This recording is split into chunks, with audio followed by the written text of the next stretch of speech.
Dear students, welcome to Merchant Engineering College Electrical Department. We discuss about the switchgear and protection in chapter 3, differential protection.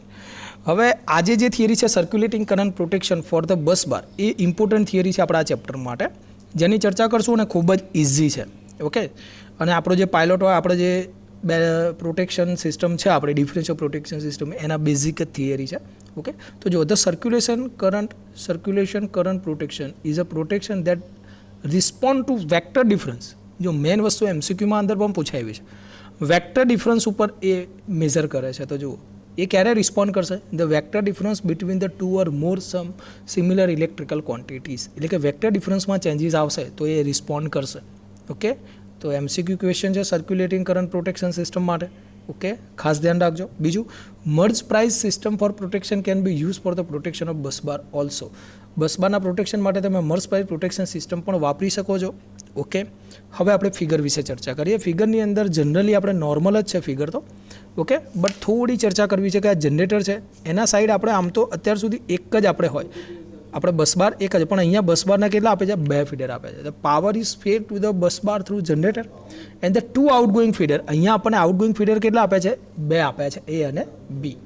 Okay, તો આપણે city હવે કેટલા થશે? આમ તો city આપણે એક જનરેટર સાઈડ અને એક લોડ સાઈડ બંને બાજુ જોડતા હતા, પણ હવે અહીંયા શું થશે? આપણે 2 બસ બાર છે તો આપણે 2 સીટી જોશે, 2 આઉટગોઈંગ ફીડર માટે અને એક સીટી અહીંયા જોશે.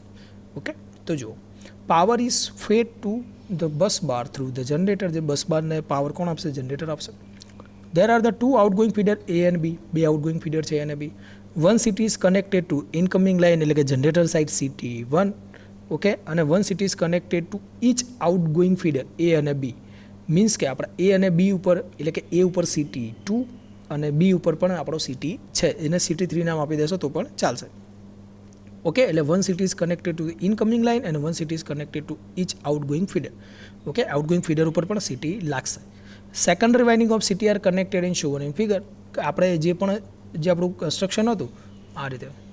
ઓકે, એ જ રીતે આપણે આ કનેક્શન આગળની ફિગરમાં, આગળની થિયરીમાં જોયું હતું, એ જ રીતે આ કનેક્શન પણ છે. ઓકે, સેકન્ડરી વાઇન્ડિંગના પણ રેડી, અને વચ્ચે જે ડિફરન્શિયલ કરંટ જશે રિલે એ ઓપરેટ થશે એ પ્રમાણે. ઓકે, ચલો.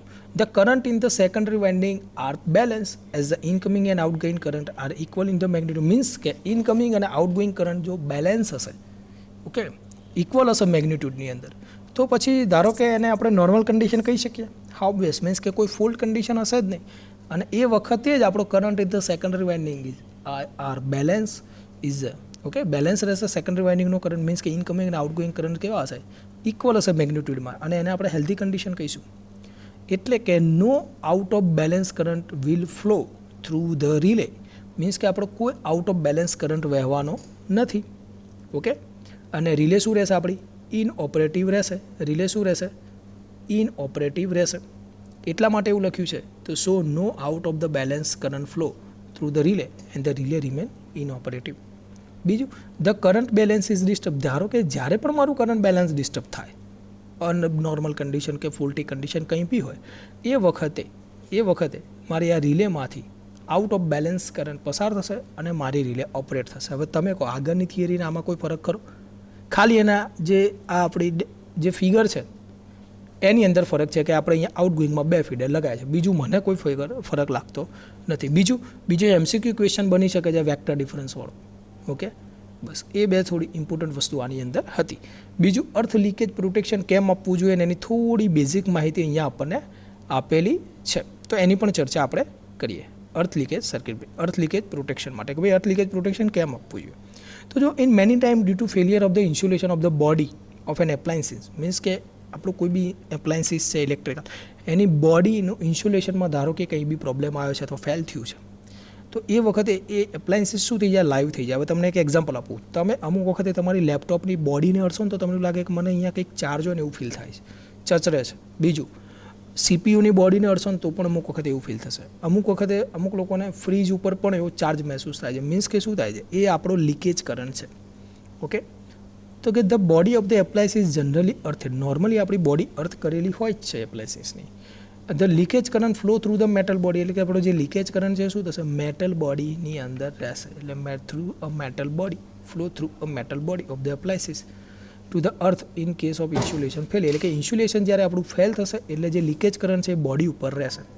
હવે જ્યારે બોડી ઉપર લીકેજ કરંટ રહેશે એ વખતે આપણે જ્યારે એ એપ્લાયન્સીસને ટચ કરીશું, મીન્સ કે if person touch to such appliances તે હી મે અ શોક, ત્યારે એને શોક લાગી શકે છે. અને ધ સ્મોલ જે પણ આ પાછા સ્મોલ લીકેજ કરંટ હોય છે ને એ પાછા આપણે ઓવર કરંટ રિલે સેન્સ નથી કરી શકતું એટલું બધો ઓછો current. Small leakage current can not operate over current relay. એટલે ઓવર કરંટ રિલે ઓપરેટ ના થાય એટલે પ્રોટેક્શન સિસ્ટમ કામ નહીં કરે. તો જુઓ કેવું મસ્ત વસ્તુ છે. હવે એક વસ્તુ તમને કહું કે આપણો જે લીકેજ કરંટ છે એ મિલી એમ્પિયરમાં હોય ને એ વખતે આપણને હાર્મફુલ હોય છે. મીન્સ કે 10 મિલી એમ્પિયરનો કરંટ આપણને એકદમ દજાડી શકે, 20 મિલી એમ્પિયર કે 30 મિલી એમ્પિયરનો કરંટ હોય તો એ આપણને ડેથ પણ કરી શકે છે, હ્યુમનની મારી પણ શકે. હવે એટલો મિલી એમ્પિયરનો કરંટ છે પાછું ઓવર કરંટ રિલે સેન્સ નથી કરી શકતી, તો પછી આપણે અર્થ લીકેજ પ્રોટેક્શન માટે એક અલગ એટલે કે ઓવર કરંટ રિલે સિવાયનો કોઈ બીજો ઓપ્શન આપણે શોધવો પડે. અને એ જે ઓપ્શન આપણે શોધ્યો જેને આપણે કહીએ છીએ અર્થ લીકેજ રિલે અથવા તો કરંટ બેલેન્સ રિલે, જેની ચર્ચા પછી થશે. પણ આ જસ્ટ ઇન્ટ્રો છે આપણું, ઓકે, અર્થ લીકેજ પ્રોટેક્શનનું. પણ બીજું અર્થ લીકેજ પ્રોટેક્શનની થિયરી આવશે પણ એટલી ઇમ્પોર્ટન્સ નથી, એટલે આપણે અત્યારે ઇમ્પોર્ટન્ટ થિયરી ઉપર જ ચર્ચા કરી છે આપણે સિલેબસ કમ્પ્લીટ કરવા માટે. તો એ બધી વાત આપણે અહીંયા કરીશું. તો મિત્રો આજના લેક્ચરમાં આપણે અહીંયા આટલે સુધી રાખીએ, ત્યાં સુધી ફરી મળીશું.